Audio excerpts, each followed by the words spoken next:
গল্পকথন by Kallol চ্যানেলে আপনারা শুনছেন বিভূতিভূষণ বন্দ্যোপাধ্যায়ের উপন্যাস চাঁদের পাহাড়। আজ পঞ্চম এবং শেষ পর্ব। শঙ্কর যখন বাইরে এসে দাঁড়ালো তখন রাত ৩টে। সেখানটায় গাছপালা কিছু কম, মাথার উপর নক্ষত্র ভরা আকাশ দেখা যায়। রৌরবের মহা অন্ধকার থেকে বার হয়ে এসে রাত্রির নক্ষত্রালোকিত স্বচ্ছ অন্ধকার তার কাছে দীপালোক খচিত নগরপথের মতো মনে হলো। প্রাণ ভরে সে ভগবানকে ধন্যবাদ দিলে এই অপ্রত্যাশিত মুক্তির জন্যে। ভোর হলো, সূর্যের আলো গাছের ডালে ডালে ফুটল। শঙ্কর ভাবলে এই অমঙ্গলজনক স্থানে সে আর এক দণ্ডও থাকবে না। পকেটে একখানা পাথরের নুড়ি তখনও ছিল, ফেলে না দিয়ে গুহার বিপদের স্মারকস্বরূপ সেখানে সে কাছে রেখে দিলে। পরদিন এলিফ্যান্ট ঘাস দেখা গেল বনের মধ্যেই। সেদিনই সন্ধ্যার পূর্বে অরণ্য শেষ হয়ে খোলা জায়গা দেখা দিল। রাত্রে শঙ্কর অনেকক্ষণ বসে ম্যাপ দেখলে। সামনে যে মুক্ত প্রান্তরবৎ দেশ পড়ল, এখান থেকে সেটা প্রায় ৩০০ মাইল বিস্তৃত, একেবারে জাম্বেসি নদীর তীর পর্যন্ত। এই ৩০০ মাইলের খানিকটা পড়েছে বিখ্যাত কালাহারি মরুভূমির মধ্যে, প্রায় ১৭৫ মাইল।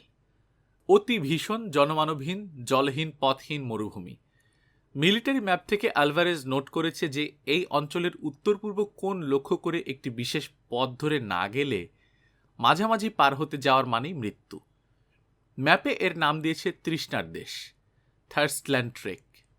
রোডেশিয়া পৌঁছতে পারলে যাওয়া অনেকটা সহজ হয়ে উঠবে, কারণ সেসব স্থানে মানুষ আছে। শঙ্কর এখানে অত্যন্ত সাহসের পরিচয় দিলে। পথের এই ভয়ানক অবস্থা জেনে শুনেও সে দমে গেল না, হাত পা হারা হয়ে পড়ল না। এই পথে আলভারেজ একা গিয়ে সলসবেরি থেকে টোটা ও খাবার কিনে আনবে বলেছিল। ৬২ বছরের বৃদ্ধ যা পারবে বলে স্থির করেছিল, সে তা থেকে পিছিয়ে যাবে। কিন্তু সাহস ও নির্ভীকতা এক জিনিস, জ্ঞান ও অভিজ্ঞতা সম্পূর্ণ অন্য জিনিস। ম্যাপ দেখে গন্তব্যস্থানের দিক নির্ণয় করার মতো ক্ষমতা শঙ্করের ছিল না। সে দেখলে ম্যাপের সে কিছুই বোঝে না। মিলিটারি ম্যাপগুলোতে দুটি মরুমধ্যস্থ কূপের অবস্থান স্থানের ল্যাটিচিউড লিঙ্গিচিউড দেয়া আছে। ম্যাগনেটিক নর্থ আর ট্রু নর্থ ঘটিত কি একটা গোলমালে অঙ্ক কষে বার করত আলভারেজ। শঙ্কর দেখেছে, কিন্তু শিখে নেয়নি। সুতরাং অদৃষ্টের উপর নির্ভর করা ছাড়া উপায় কি? অদৃষ্টের উপর নির্ভর করেই শঙ্কর এই দুস্তর মরুভূমিতে পাড়ি দিতে প্রস্তুত হল। ফলে দুদিন যেতে না যেতেই শঙ্কর সম্পূর্ণ দিগ্ভ্রান্ত হয়ে পড়ল। ম্যাপ দৃষ্টে যে কোনো অভিজ্ঞ লোক যে জলাশয় চোখ বুজে খুঁজে বার করতে পারত, শঙ্কর তার ৩ মাইল উত্তর দিয়ে চলে গেল, অথচ তার জল তখন ফুরিয়ে এসেছে। নতুন পানীয় জল সংগ্রহ না করে নিলে জীবন বিপদাপন্ন হবে। প্রথমত শুধু প্রান্তর আর পাহাড়, ক্যাকটাস আর ইউফোরবিয়ার বন, মাঝে মাঝে গ্রানাইটের স্তূপ। তারপর কি ভীষণ কষ্টের সেই পথ চলা। খাদ্য নেই, জল নেই, পথ ঠিক নেই, মানুষের মুখ দেখা নেই। দিনের পর দিন শুধু সুদূর শূন্য দিগ্বলয় লক্ষ্য করে সে হতাশ পথযাত্রা। মাথার উপর আগুনের মতো সূর্য, পায়ের নিচে বালি পাথর যেন জ্বলন্ত অঙ্গার। সূর্য উঠছে, অস্ত যাচ্ছে, নক্ষত্র উঠছে, চাঁদ উঠছে, আবার অস্ত যাচ্ছে। মরুভূমির গিরগিটি একঘেয়ে সুরে ডাকছে, ঝিঝি ডাকছে, সন্ধ্যায় গভীর নিশীতে। মাইল লেখা পাথর নেই, কত মাইল অতিক্রম করা হলো তার হিসেব নেই। খাদ্য দু একটা পাখি, কখনো বা মরুভূমির বুজার্ড শকুনি, যার মাংস জঠুর ও বিস্বাদ। এমনকি একদিন একটা পাহাড়ি বিষাক্ত কাকড়া বিছে, যার দংশনে মৃত্যু, তাও যেন পরম সুখাদ্য, মিললে মহা সৌভাগ্য। দুদিন ঘোর তৃষ্ণার কষ্ট পাওয়ার পরে পাহাড়ের ফাটলে একটা জলাশয় পাওয়া গেল। কিন্তু জলের চেহারা লাল, কতগুলো কি পোকা ভাসছে জলে। ডাঙায় একটা কি জন্তু মরে পচে ঢোল হয়ে আছে। শঙ্কর সেই জলই আকণ্ঠ পান করে প্রাণ বাঁচালে।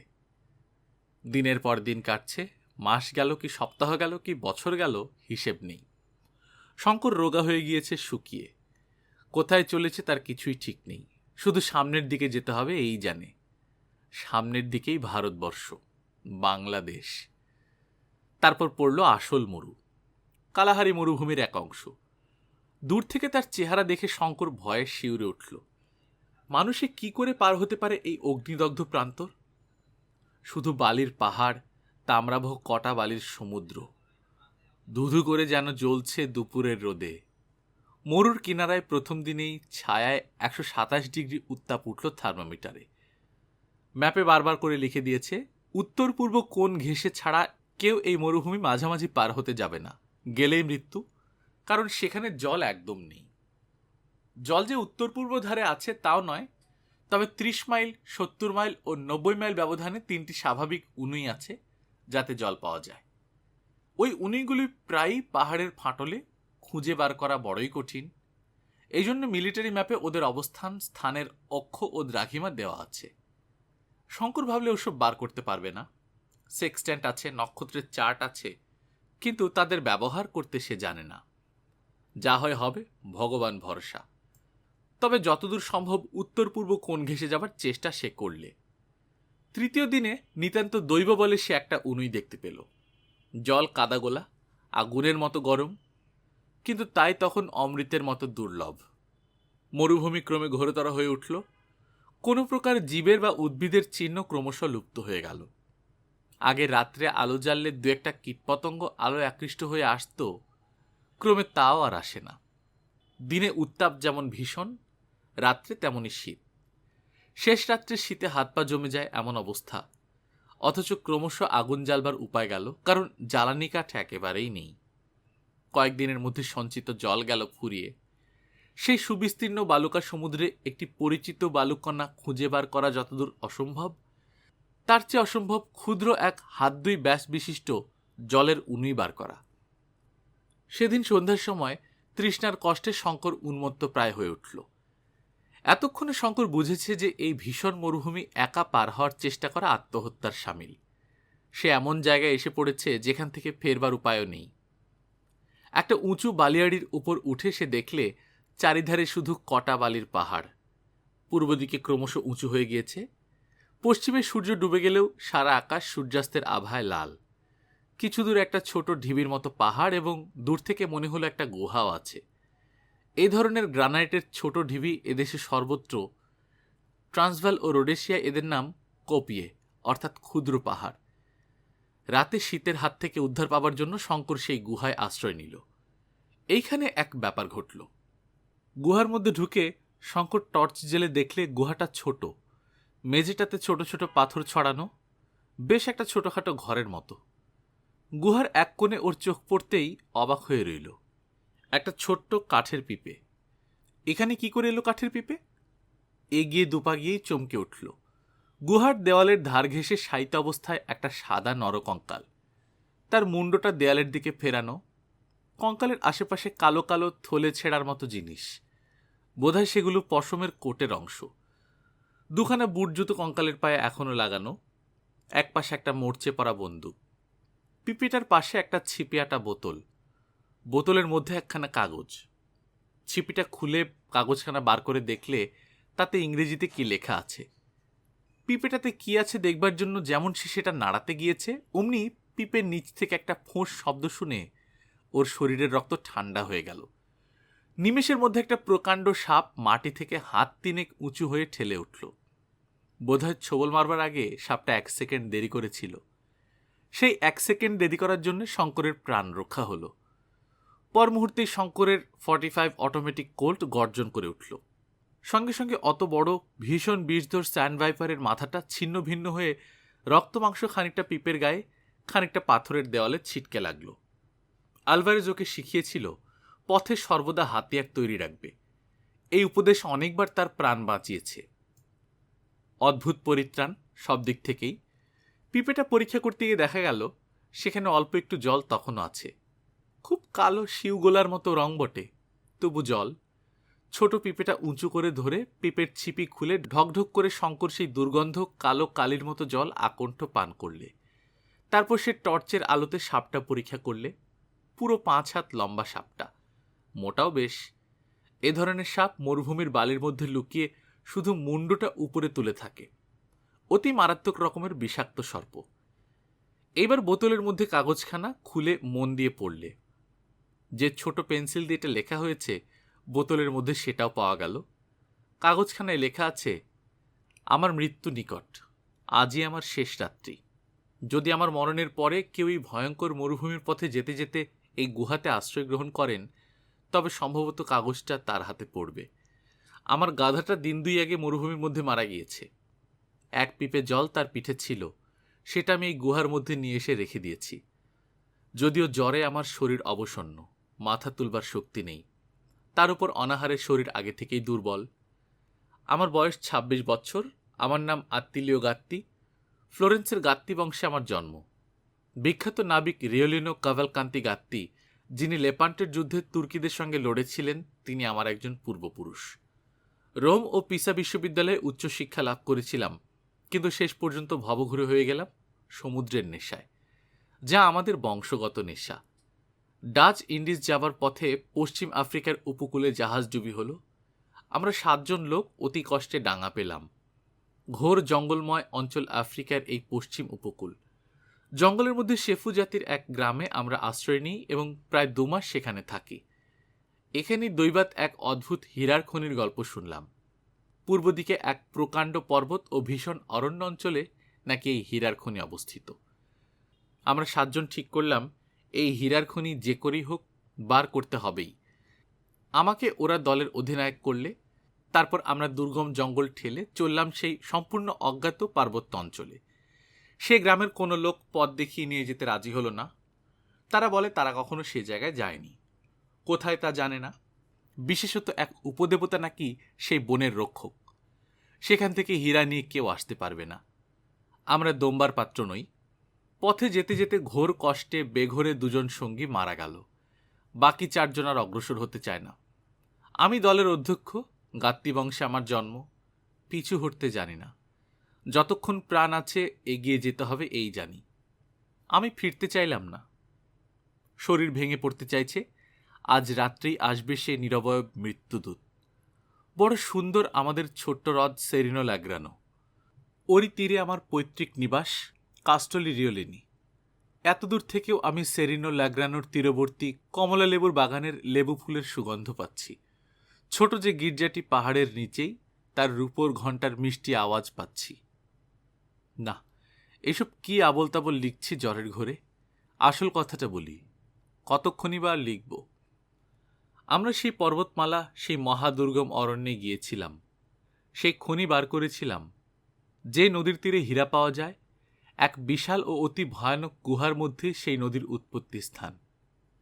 আমি সেই গুহার মধ্যে ঢুকে এবং নদীর জলের তীরে ও জলের মধ্যে পাথরের নুড়ির মতো অজস্র হীরা ছড়ানো দেখতে পাই। প্রত্যেক নুড়িটি টেট্রাহেড্রন ক্রিস্টাল, স্বচ্ছ ও হরিদ্রাভ। লন্ডন ও আমস্টারডামের বাজারে এমন হীরা নেই। এই অরণ্য ও পর্বতের সেই উপদেবতাকে আমি এই গুহার মধ্যে দেখেছি। ধুনোর কাঠের মশালের আলোয় দূর থেকে আবছায়া ভাবে। সত্যি ভীষণ তার চেহারা। জ্বলন্ত মশাল হাতে ছিল বলেই সেদিন সে আমার কাছে ঘেঁষেনি। এই গুহাতেই সম্ভবত সে বাস করে। হীরার খনির সে রক্ষক, এই প্রবাদের সৃষ্টি সেই জন্যই বোধহয় হয়েছে। কিন্তু কি কুক্ষণেই হীরার সন্ধান পেয়েছিলাম এবং কি কুক্ষণেই সঙ্গীদের কাছে তা প্রকাশ করেছিলাম। ওদের নিয়ে আবার যখন সে গুহায় ঢুকি, হীরার খনি খুঁজে পেলাম না। একে ঘোর অন্ধকার, মশালের আলোয় সে অন্ধকার দূর হয় না। তার উপর বহুমুখী নদী। কোন স্রোতটার ধারা হীরার রাশির উপর দিয়ে বইছে কিছুতেই বার করতে পারলাম না আর। আমার সঙ্গীরা বর্বর, জাহাজের খালাসি। ভাবলে ওদের ফাঁকি দিলাম বুঝি। আমি একা নেব এই বুঝি আমার মতলব। ওরা কি ষড়যন্ত্র আঁটলে জানি নে। পরদিন সন্ধ্যাবেলা ৪ জন মিলে অতর্কিতে ছুরি খুলে আমায় আক্রমণ করলে। কিন্তু তারা জানত না আমাকে, আত্তিলিও গাত্তিকে। আমার ধমনীতে উষ্ণ রক্ত বইছে আমার পূর্বপুরুষ রিওলিনি কাভালকান্তি গাত্তির, যিনি লেপান্টোর যুদ্ধে ওরকম বহু বর্বরকে নরকে পাঠিয়েছিলেন। সান্টা ক্যাটালিনার সামরিক বিদ্যালয়ে আমি যখন ছাত্র, আমাদের অঞ্চলের শ্রেষ্ঠ ফেন্সার অ্যান্টোনিও ড্রেফুসকে ছোড়ার ডুয়েলে জখম করি। আমার ছোড়ার আঘাতে ওরা ২ জন মরে গেল, ২ জন সাংঘাতিক ঘায়েল হল। আমি নিজেও চোট পেলাম ওদের হাতে। আহত বদমাইশ দুটো সেই রাত্রেই ভবলীলা শেষ করল। ভেবে দেখলাম এখন এই গুহার গোলকধাঁধার ভেতর থেকে খুনি খুঁজে হয়তো বার করতে পারবো না। তাছাড়া আমি সাংঘাতিক আহত, আমায় সভ্য জগতে পৌঁছতেই হবে। পূর্ব দিকের পথে ডাচ উপনিবেশে পৌঁছব বলে রওনা হয়েছিল, কিন্তু এ পর্যন্ত এসে আর অগ্রসর হতে পারলাম না। ওরা তলপেটে ছুরি মেরেছে। সেই ক্ষতস্থান উঠল বিষিয়ে, আর সেই সঙ্গে জ্বর। মানুষের কি লোভ তাই ভাবি। কেন ওরা আমাকে মারলে? ওরা আমার সঙ্গী, একবারও তোদের ফাঁকি দেওয়ার কথা আমার মনে আসেনি? জগতের সর্বশ্রেষ্ঠ হীরক খনির মালিক আমি, কারণ আমি নিজের প্রাণ বিপন্ন করে তা আবিষ্কার করেছি। যিনি আমার লেখা পড়ে বুঝতে পারবেন, তিনি নিশ্চয়ই সভ্য জগতের মানুষ এবং খ্রিস্টান। তার প্রতি আমার অনুরোধ, আমাকে তিনি যেন খ্রিস্টানের উপযুক্ত কবর দেন। এই অনুগ্রহের বদলে ওই খনির সত্ত্ব আমি তাকে দিলাম। রানীর সেবার ধনভাণ্ডারও এই খনির কাছে কিছুই নয়। প্রাণ গেল, যাক, কি করব। কিন্তু কি ভয়ানক মরুভূমি এ! একটা ঝিঝি পোকার ডাক পর্যন্ত নেই কোনো দিকে। এমন সব জায়গাও থাকে পৃথিবীতে? আমার আজ কেবলই মনে হচ্ছে পপলার ঘেরা সেরিনো লাগ্রানো হ্রদ আর দেখব না। তার ধারে যে 14 শতাব্দীর গির্জাটি, তার সেই বড় রূপোর ঘণ্টার পবিত্র ধ্বনি, পাহাড়ের উপর আমাদের যে প্রাচীন প্রাসাদ কাস্টলি রিওলিনি, মুরদের দুর্গের মতো দেখায়।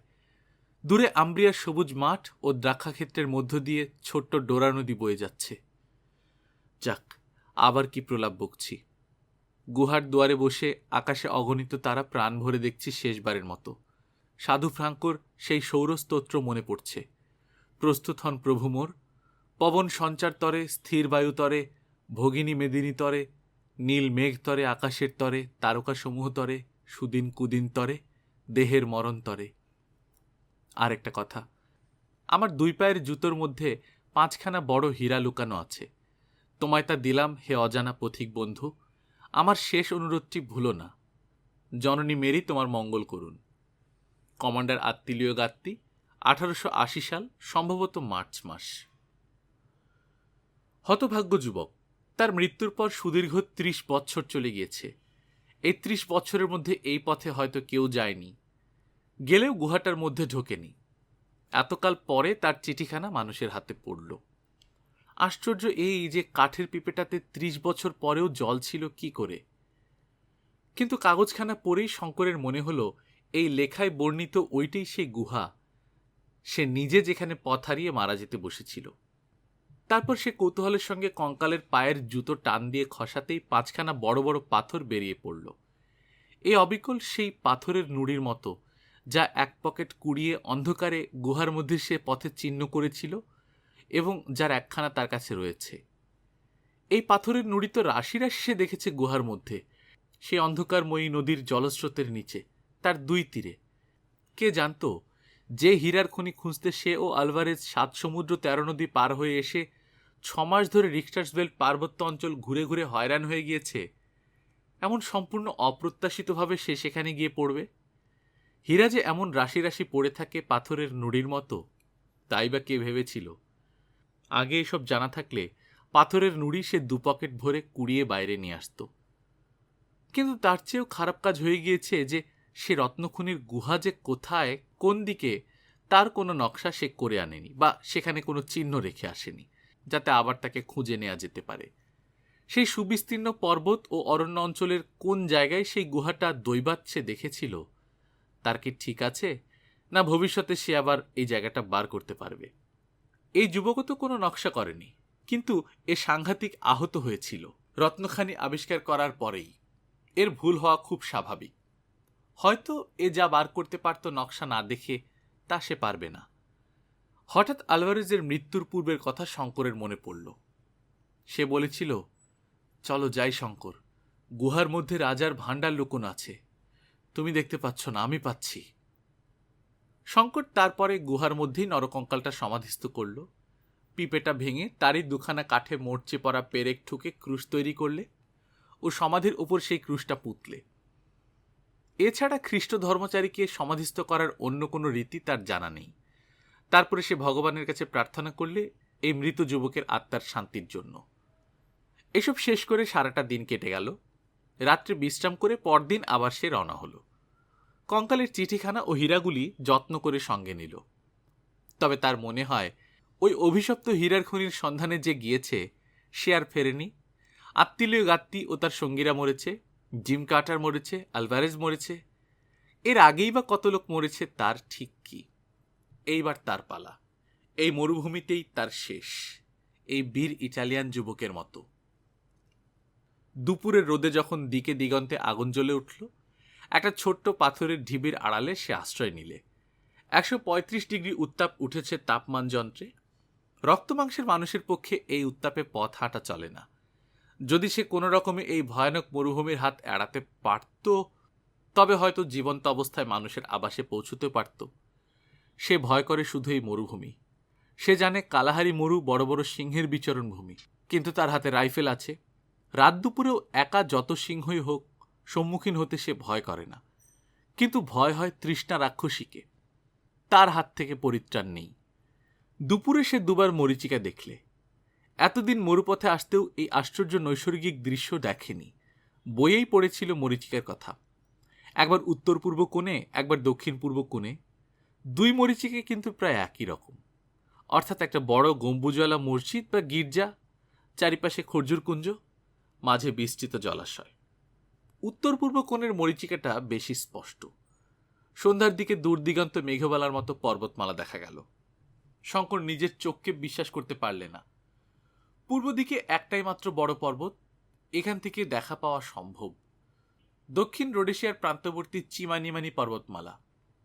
তাহলে কি বুঝতে হবে যে সে বিশাল কালাহারি পদব্রজে পার হয়ে প্রায় শেষ করতে চলেছে? না, ও মরীচিকা। কিন্তু রাত 10টা পর্যন্ত পথ চলেও জ্যোৎস্না রাত্রে সে দূর পর্বতের সীমারেখা তেমনি স্পষ্ট দেখতে পেল। অসংখ্য ধন্যবাদ হে ভগবান। মরীচিকা নয়, তবে জ্যোৎস্না রাত্রে কেউ কখনো মরীচিকা দেখেনি। তবে কি প্রাণের আশা আছে? পৃথিবীর বৃহত্তম রত্নখনির মালিক সে। নিজের পরিশ্রমে ও দুঃসাহসের বলে সে তার সত্ত্ব অর্জন করেছে। দরিদ্র বাংলা মায়ের বুকে সে যদি আজ বেঁচে ফেরে। দুদিনের দিন বিকেলে সে এসে পর্বতের নিচে পৌঁছল। তখন সে দেখলে পর্বত পার হওয়া ছাড়া ওপারে যাওয়ার আর কোনো সহজ উপায় নেই। নইলে 25 মাইল মরুভূমিতে পাড়ি দিয়ে পর্বতের দক্ষিণ প্রান্ত ঘুরে আসতে হবে। মরুভূমির মধ্যে সে আর কিছুতেই যেতে রাজি নয়। সে পাহাড় পার হয়ে যাবে। এইখানে সে প্রকাণ্ড একটা ভুল করল।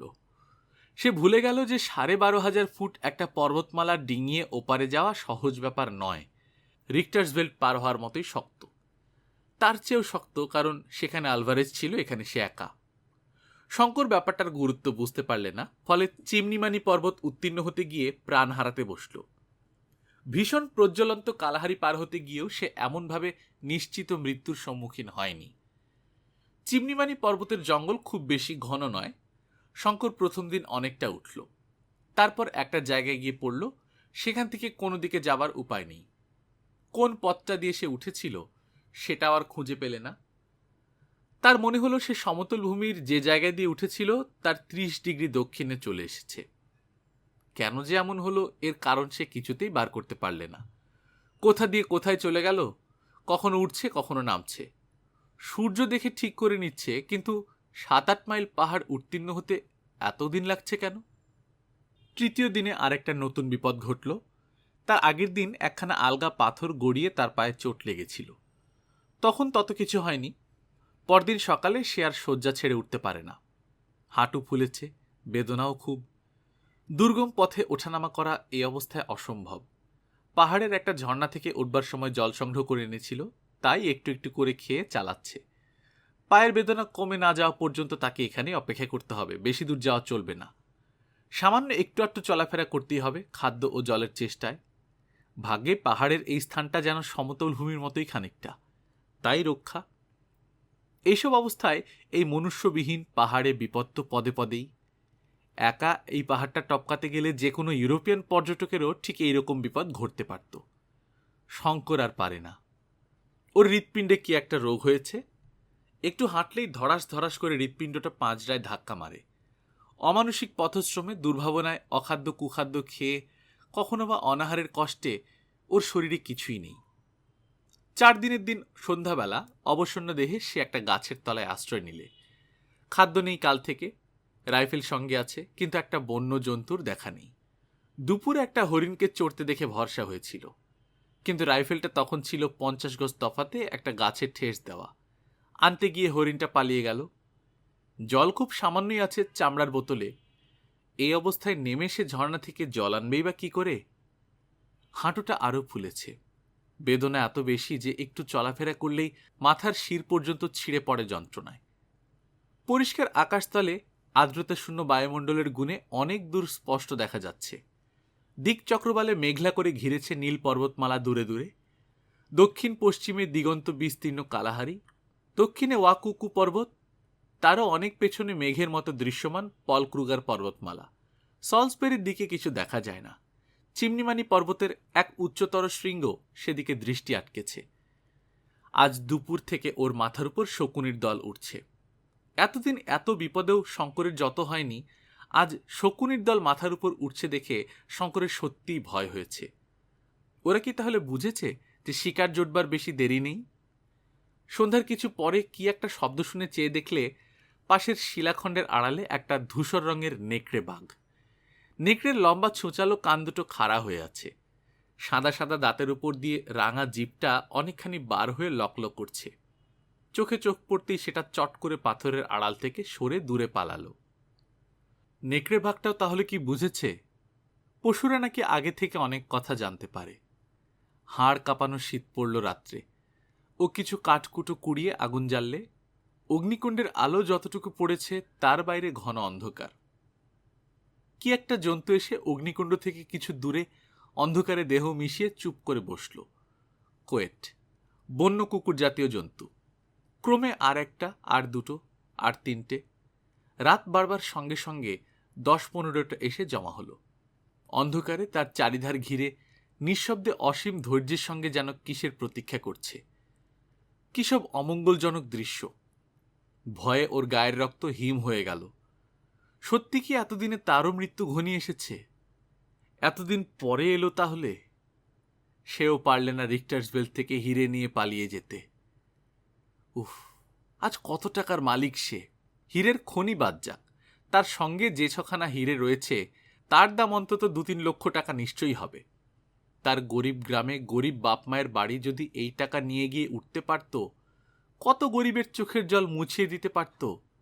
গ্রামের কত দরিদ্র কুমারীকে বিবাহের যৌতুক দিয়ে ভালো পাত্রে বিবাহ দিত। কত সহায়হীন বৃদ্ধ বৃদ্ধার শেষ দিন কটা নিশ্চিন্ত করে তুলতে পারত। কিন্তু সেসব ভেবে কি হবে, যা হবার নয়।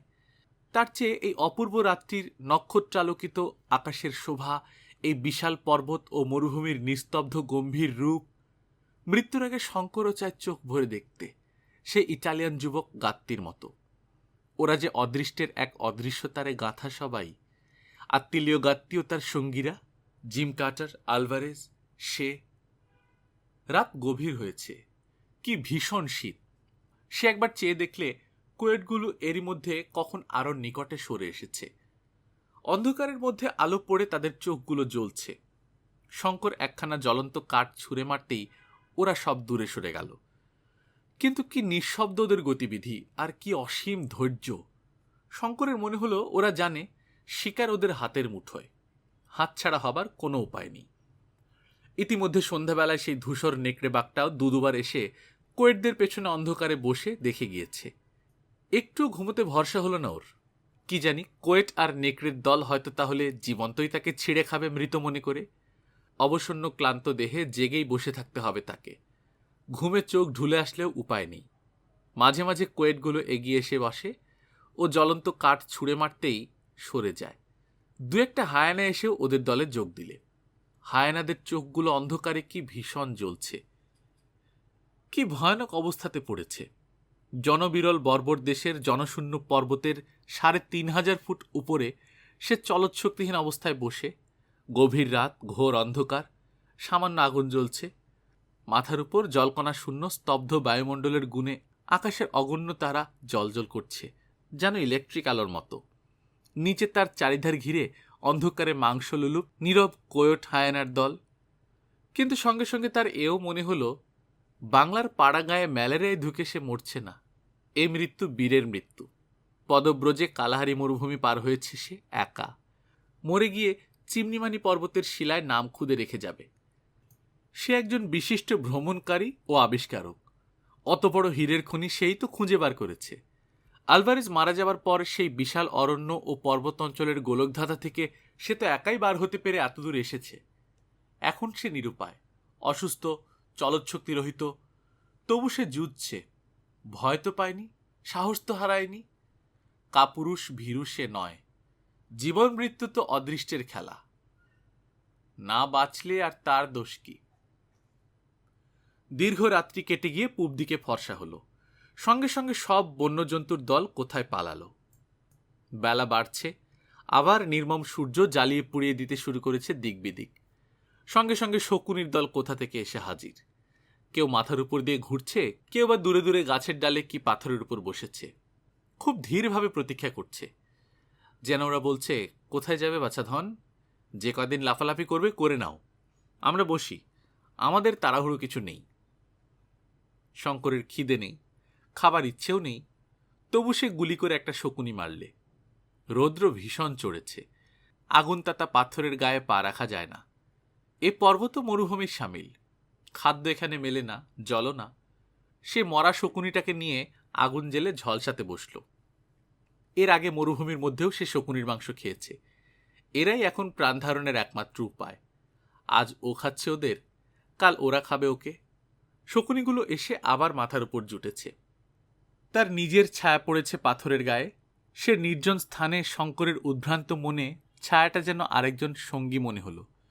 বোধহয় ওর মাথা খারাপ হয়েছে, কারণ বেঘোর অবস্থায় ও কতবার নিজের ছায়ার সঙ্গে কথা বলতে লাগলো, কতবার পরক্ষণের সচেতন মুহূর্তে নিজের ভুল বুঝে নিজেকে সামলে নিলে। সে পাগল হয়ে যাচ্ছে নাকি? জ্বর হয়নি তো? তার মাথার মধ্যে ক্রমশ গোলমাল হয়ে যাচ্ছে সব। আলভারেজ, হীরের খনি পাহাড়, বালির সমুদ্র, আত্মীয় গাত্তি। কাল রাত্রে ঘুম হয়নি, আবার রাত আসছে, সে একটু ঘুমিয়ে নেবে। কিসের শব্দে ওর তন্দ্রা ছুটে গেল। একটা অদ্ভুত ধরনের শব্দ আসছে কোন দিক থেকে, কোনো পরিচিত শব্দের মতো নয়। কিসের শব্দ? কোন দিক থেকে শব্দটা আসছে তাও বোঝা যায় না, কিন্তু ক্রমশ কাছে আসছে সেটা। হঠাৎ আকাশের দিকে শঙ্করের চোখ পড়তেই সে অবাক হয়ে চেয়ে রইল। তার মাথার উপর দিয়ে আকাশের পথে বিকট শব্দ করে কি একটা জিনিস যাচ্ছে। ওই কি এরোপ্লেন? সে বইয়ে ছবি দেখেছে বটে। এরোপ্লেন যখন ঠিক মাথার ওপরে এলো, শঙ্কর চিৎকার করলে, কাপড় ওড়ালে, গাছের ডাল ভেঙে নাড়লে, কিন্তু কিছুতেই পাইলটের দৃষ্টি আকর্ষণ করতে পারলে না। দেখতে দেখতে এরোপ্লেনখানা সুদূরে ভায়োলেট রঙের পল ক্রুগার পর্বতমালার মাথার উপর অদৃশ্য হয়ে গেল। হয়তো আরও এরোপ্লেন যাবে এই পথ দিয়ে। কি আশ্চর্য দেখতে এরোপ্লেন জিনিসটা! ভারতবর্ষে থাকতে সে একখানাও দেখেনি।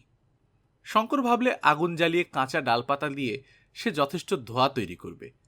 যদি আবার এই পথে যায়, পাইলটের দৃষ্টি আকৃষ্ট হবে ধোঁয়া দেখে। একটা সুবিধা হয়েছে, এরোপ্লেনের বিকট আওয়াজে শকুনির দল কোন দিকে ভেগেছে। সেদিন কাটল। দিন কেটে রাত্রি হবার সঙ্গে সঙ্গে শঙ্করের দুর্ভোগ আবার শুরু হলো। আবার গত রাত্রির পুনরাবৃত্তি। সেই কোয়েটের দল আবার এলো, আগুনের চারিধারে আবার তাকে ঘিরে বসল। নেকড়েবাগটা সন্ধ্যা না হতেই দূর থেকে একবার দেখে গেল। গভীর রাত্রে আবার এলো। কিসে এদের হাত থেকে পরিত্রাণ পাওয়া যায়? আওয়াজ করতে ভরসা হয় না। টোটা মাত্র দুটো বাকি। টোটা ফুরিয়ে গেলে তাকে অনাহারে মরতে হবে। মরতে তো হবেই, তবে দুদিন আগে আর পিছে। যতক্ষণ শ্বাস ততক্ষণ আশ। কিন্তু আওয়াজ তাকে করতেই হলো। গভীর রাত্রে হায়নাগুলো এসে কোয়েটদের সাহস বাড়িয়ে দিল। তারা আরও এগিয়ে সরে এসে তাকে চারধার থেকে ঘিরলে, পোড়াকাঠ ছুঁড়ে মারলে আর ভয় পায় না। একবার একটু তন্দ্রা মতো এসেছিল, বসে বসেই ঢুলে পড়েছিল। পর মুহূর্তে সজাগ হয়ে উঠতে দেখলে নেকড়েবাগটা অন্ধকার থেকে পা টিপে টিপে তার অত্যন্ত কাছে এসে পৌঁছেছে। ওর ভয় হলো হয়তো ওটা ঘাড়ে ঝাঁপিয়ে পড়বে। ভয়ের চোটে একবার গুলি ছুড়লে, আরেকবার শেষ রাত্রির দিকে ঠিক এরকমই হলো। কোয়েটগুলোর ধৈর্য অসীম। সেগুলো চুপ করে বসে থাকে মাত্র, কিছু বলে না। কিন্তু নেকড়েবাগটা ফাঁক খুঁজছে। রাত ফর্সা হবার সঙ্গে সঙ্গে দুঃস্বপ্নের মতোই অন্তর্হিত হয়ে গেল কোয়েট, হায়না ও নেকড়ের দল। সঙ্গে সঙ্গে শঙ্করও আগুনের ধারে শুয়েই ঘুমিয়ে পড়ল। একটা কিসের শব্দে শঙ্করের ঘুম ভেঙে গেল। খানিকটা আগে খুব বড় একটা আওয়াজ হয়েছে কোনো কিছুর। শঙ্করের কানে তার রেশ এখনো লেগে আছে। কেউ কি বন্দুকের আওয়াজ করছে? কিন্তু তা অসম্ভব। এই দুর্গম পর্বতের পথে কোন মানুষ আসবে? একটি মাত্র টোটা অবশিষ্ট আছে। শঙ্কর ভাগ্যের উপর নির্ভর করে সেটা খরচ করে একটা আওয়াজ করলে, যা থাকে কপালে। মরেছেই তো। উত্তরে দুবার বন্দুকের আওয়াজ হলো।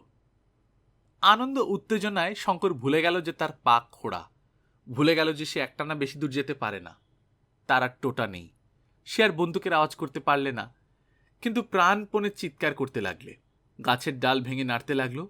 আগুন জ্বালাবার কাঠকুটোর সন্ধানে চারদিকে আকুল দৃষ্টিতে চেয়ে দেখতে লাগলো। ক্রুগার ন্যাশনাল পার্ক জরিপ করবার দল কিম্বার্লি থেকে কেপটাউন যাবার পথে চিমনিমানি পর্বতের নিচে কালাহারি মরুভূমির উত্তর পূর্ব কোণে তাঁবু ফেলেছিল। সঙ্গে 7খানা ডাবল টায়ার ক্যাটারপিলার চাকা বসানো মোটর গাড়ি। এদের দলে নিগ্রো কুলি ও চাকর বাকর বাদের 9 জন ইউরোপীয়। জন চারেক হরিণ শিকার করতে উঠেছিল চিমনিমানি পর্বতের প্রথম ও নিম্নতম থাকটাতে।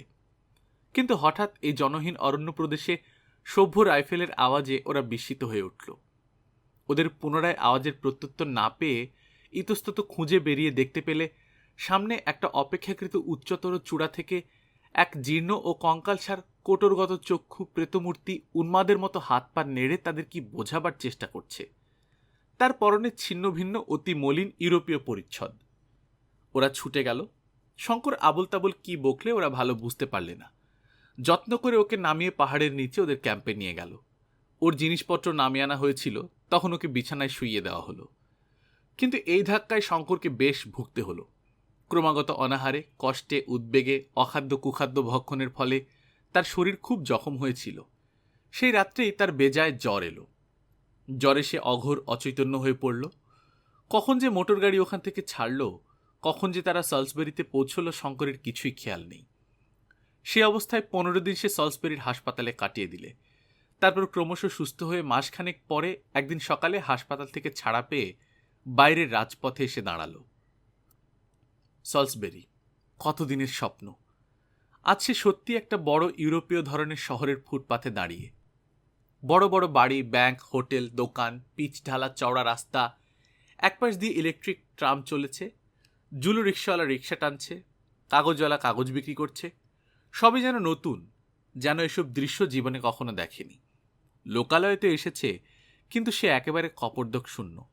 এক পেয়ালা চা খাবার পয়সাও তার কাছে নেই। কাছে একটা ভারতীয় দোকান দেখে তার বড় আনন্দ হলো। কতদিন যে দেখেনি স্বদেশবাসীর মুখ। দোকানদার মেমন মুসলমান, সাবান ও গন্ধদ্রব্যের পাইকারি বিক্রেতা। শঙ্করকে দেখেই সে বুঝলে এ দুস্থ ও বিপদগ্রস্ত। নিজের 2 টাকা সাহায্য করলে ও একজন বড় ভারতীয় সওদাগরের সঙ্গে দেখা করতে বলে দিলে। টাকা দুটি পকেটে নিয়ে শঙ্কর আবার পথে এসে দাঁড়ালো। আসবার সময় বলে আসলো, অসীম ধন্যবাদ টাকা দুটোর জন্য। এই আমি আপনার কাছ থেকে ধার নিলাম। আমার হাতে পয়সা এলে আপনাকে কিন্তু এই টাকা নিতে হবে। সামনে একটা ভারতীয় রেস্টুরেন্ট, সে ভালো কিছু খাবার লোভ সম্বরণ করতে পারল না। কতদিন সভ্য খাদ্য মুখে দেয়নি। সেখানে ঢুকে 1 টাকার পুরি, কচুরি, হালুয়া, মাংসের চপ পেট ভরে খেলে, সেই সঙ্গে 2-3 পেয়ালা কফি। চায়ের টেবিলে একখানা পুরনো খবরের কাগজের দিকে তার নজর পড়ল। তাতে একটা জায়গায় বড় বড় অক্ষরের হেডলাইনে লেখা আছে, national park survey parties singular experience, a lonely Indian found in the desert, dying of thirst and exertion, his strange story. Shankar দেখলে তার একটা ফটো কাগজে ছাপা হয়েছে। তার মুখে একটা সম্পূর্ণ কাল্পনিক গল্পও দেয়া হয়েছে। এরকম গল্প সে কারো কাছে করেনি। খবরের কাগজখানার নাম সলসবেরি ডেলি ক্রনিকল। সে খবরের কাগজের অফিসে গিয়ে নিজের পরিচয় দিলে। তার চারপাশে ভিড় জমে গেল। ওকে খুঁজে বার করবার জন্য রিপোর্টারের দল অনেক চেষ্টা করেছিল, জানা গেল। সেখানে চিমনিমানি পর্বতে পা ভেঙে পড়ে থাকার গল্প বলে ও ফটো তুলতে দিয়ে শঙ্কর 50 টাকা পেল। ও থেকে সে আগে সেই সহৃদয় মুসলমান দোকানদারের টাকা দুটি দিয়ে এলো। ওদের দৃষ্ট আগ্নেয়গিরিটার সম্বন্ধে সে কাগজে একটা প্রবন্ধ লিখলে। তাতে আগ্নেয়গিরিটার ও নামকরণ করলে মাউন্ট আলভারেজ। তবে মধ্য আফ্রিকার অরণ্যে লুকোনো এত বড় একটা আস্ত জীবন্ত আগ্নেয়গিরির এই গল্প কেউ বিশ্বাস করলে, কেউ করলে না। অবশ্যই রত্নের গুহার বাষ্পও সে কাউকে জানাতে দেয়নি। দলে দলে লোক ছুটবে ওর সন্ধানে। তারপর একটা বইয়ের দোকানে গিয়ে সে একরাশ ইংরেজি বই ও মাসিক পত্রিকা কিনলে। বই পড়েনি কতকাল। সন্ধ্যা একটা সিনেমায় ছবি দেখলে। কতকাল পরে রাত্রে হোটেলের ভালো বিছানায় ইলেকট্রিক আলোর তলায় শুয়ে বই পড়তে পড়তে সে মাঝে মাঝে জানলা দিয়ে নিচের প্রিন্স আলবার্ট ভিক্টর স্ট্রিটের দিকে চেয়ে চেয়ে দেখছিল। ট্রাম যাচ্ছে নিচ দিয়ে, জুলু রিক্সাওয়ালা রিক্সা চালিয়ে নিয়ে যাচ্ছে, ভারতীয় কফিখানায় ঠুনঠুন করে ঘণ্টা বাজছে, মাঝে মাঝে 2-4খানা মোটরও যাচ্ছে। এর সঙ্গে মনে হলো আরেকটা ছবি। সামনে আগুনের কুণ্ড, কিছু দূরে বৃত্তাকারে ঘিরে বসে আছে কোয়ট ও হায়ানার দল। ওদের পিছনে নেকড়েটার 2 গোল গোল চোখ আগুনের ভাটার মতো জ্বলছে অন্ধকারের মধ্যে। কোনটা স্বপ্ন? চিমনিমানি পর্বতে যাপিত সেই ভয়ঙ্কর রাত্রি, না আজকের এই রাত্রি? ইতিমধ্যেই সলসবেরিতে সে একজন বিখ্যাত লোক হয়ে গেল। রিপোর্টারের ভিড়ে তার হোটেলের হল সবসময় ভর্তি। খবরের কাগজের লোক আসে তার ভ্রমণ বৃত্তান্ত ছাপবার কন্ট্রাক্ট করতে, কেউ আসে ফটো নিতে। আত্মীয় গাত্তির কথা সে ইতালিয়ান কনসাল জেনারেলকে জানালে। তার আপিসের পুরনো কাগজপত্র ঘেটে জানা গেল আত্মীয় গাত্তি নামে একজন সম্ভ্রান্ত ইতালিয়ান যুবক 1879 সালের আগস্ট মাসে পর্তুগিজ পশ্চিম আফ্রিকার উপকূলে জাহাজডুবি হবার পরে নামে। তারপর যুবকটির আর কোনো পাত্তা পাওয়া যায়নি। তার আত্মীয় স্বজন ধনী ও সম্ভ্রান্ত লোক। 1890 থেকে 95 সাল পর্যন্ত তারা তাদের নিরুদ্দিষ্ট আত্মীয়ের সন্ধানের জন্য পূর্ব, পশ্চিম ও দক্ষিণ আফ্রিকার কনসুলেট আপিসকে জ্বালিয়ে খেয়েছিল। পুরস্কার ঘোষণা করা হয়েছিল তার সন্ধানের জন্যে। 1895 সাল থেকে তারা হাল ছেড়ে দিয়েছিল। পূর্বোক্ত মুসলমান দোকানদারটির সাহায্যে সে ব্ল্যাকমুন স্ট্রিটের বড় জহুরি, রাইডাল ও মর্সবির দোকানে 4খানা পাথর 32,500 টাকায় বিক্রি করলে। বাকি দুখানার দর আরও বেশি উঠেছিল, কিন্তু শঙ্কর সেই দুখানা পাথর তার মাকে দেখাবার জন্য দেশে নিয়ে যেতে চায়। এখন বিক্রি করতে তার ইচ্ছে নেই। নীল সমুদ্রে বোম্বেগামী জাহাজের ডেকে দাঁড়িয়ে পর্তুগিজ পূর্ব আফ্রিকার বেইরা বন্দরের নারিকেল বনশ্যাম তীরভূমিতে মিলিয়ে যেতে দেখতে দেখতে শঙ্কর ভাবছিল তার জীবনেরই অ্যাডভেঞ্চারের কথা। এই তো জীবন, এইভাবেই তো জীবনকে ভোগ করতে চেয়েছিল সে। মানুষের আয়ু মানুষের জীবনের ভুল মাপকাঠি। 10 বছরের জীবন উপভোগ করেছে সে এই 1.5 বছরে। আজ সে শুধু একজন ভবঘুরে পথিক নয়, একটা জীবন্ত আগ্নেয়গিরির সহ আবিষ্কারক। মাউন্ট আলভারেজকে সে জগতে প্রসিদ্ধ করবে। দূরে ভারত মহাসমুদ্রের পারে জননী জন্মভূমি পুণ্যভূমি ভারতবর্ষের জন্য তার মন এখন চঞ্চল হয়ে উঠেছে। তার মনটি উৎসুক হয়ে আছে কবে দূর থেকে দৃশ্যমান বোম্বাইয়ের রাজাবাই টাওয়ারের উঁচু চূড়োটা মাতৃভূমির উপকূলের সান্নিধ্য ঘোষণা করবে। তারপর বাউল কীর্তন গান মুখরিত বাংলাদেশের প্রান্তে তাদের শ্যামল ছোট্ট পল্লী। সামনে আসছে বসন্তকাল। পল্লীপথে যখন একদিন সজনে ফুলের দল পথ বিছিয়ে পড়ে থাকবে, বউ কথা করে ডাকবে ওদের বড় বকুল গাছটায়, নদীর ঘাটে গিয়ে লাগবে ওর ডিঙি। বিদায় আলভারেজ বন্ধু, স্বদেশে ফিরে যাওয়ার এই আনন্দের মুহূর্তে তোমার কথাই আজ মনে হচ্ছে। তুমি সেই দলের মানুষ, সারা আকাশ যাদের ঘরের ছাদ, সারা পৃথিবী যাদের পায়ে চলার পথ। আশীর্বাদ করো তোমার মহারণ্যের নির্জন সমাধি থেকে, যেন তোমার মতো হতে পারে জীবনে, অমনি সুখে দুঃখে নিষ্পৃহ, অমনি নির্ভীক। বিদায় বন্ধু আত্মীয় গাত্তি, অনেক জন্মের বন্ধু ছিলে তুমি। তোমরা সবাই মিলে শিখিয়েছ চীন দেশে প্রচলিত সেই প্রাচীন ছড়াটির সত্যতা। ছাদের আলছের দিব্যের চৌরস একখানা টালি হয়ে অনড় অবস্থায় সুখ স্বচ্ছন্দে থাকার চেয়ে স্ফটিক প্রস্তর হয়ে ভেঙে যাও অনেক ভালো। ভেঙে যাও ভালো, ভেঙে যাও ভালো। আবার তাকে আফ্রিকায় ফিরতে হবে। এখন জন্মভূমির টান বড় টান। জন্মভূমির কোলে সে এখন কিছুদিন কাটাবে, তারপর দেশেই সে কোম্পানি গঠন করবার চেষ্টা করবে। আবার সুদূর রিক্টার্সভেল পর্বতে ফিরবে রত্নখনির পুনর্বার অনুসন্ধানে। খুঁজে সে বার করবেই। ততদিন বিদায়। পরিশিষ্ট সলসবেরি থাকতে সে সাউথ রোডেশিয়ান মিউজিয়ামের কিউরেটর প্রসিদ্ধ জীবতত্ত্ববিদ ডক্টর ফিটজেরাল্ডের সঙ্গে দেখা করেছিল, বিশেষ করে বুনিপের কথাটা তাকে বলবার জন্যে। দেশে আসবার কিছুদিন পরে ডক্টর ফিটজেরাল্ডের কাছ থেকে শঙ্কর নিম্নলিখিত পত্রখানা পায়। The South Rhodesian museum, Salisbury, Rhodesia, South Africa. Dear Mr. Chaudhary, I am writing this letter to fulfill my promise to you to let you know what I thought about your report of a strange three-toed monster in the wilds of the Richtersveld Mountains. On looking up my files, I find other similar accounts by explorers who had been to the region before you, especially by Sir Robert McCulloch, the famous naturalist, whose report has not yet been published, owing to his sudden and untimely death last year.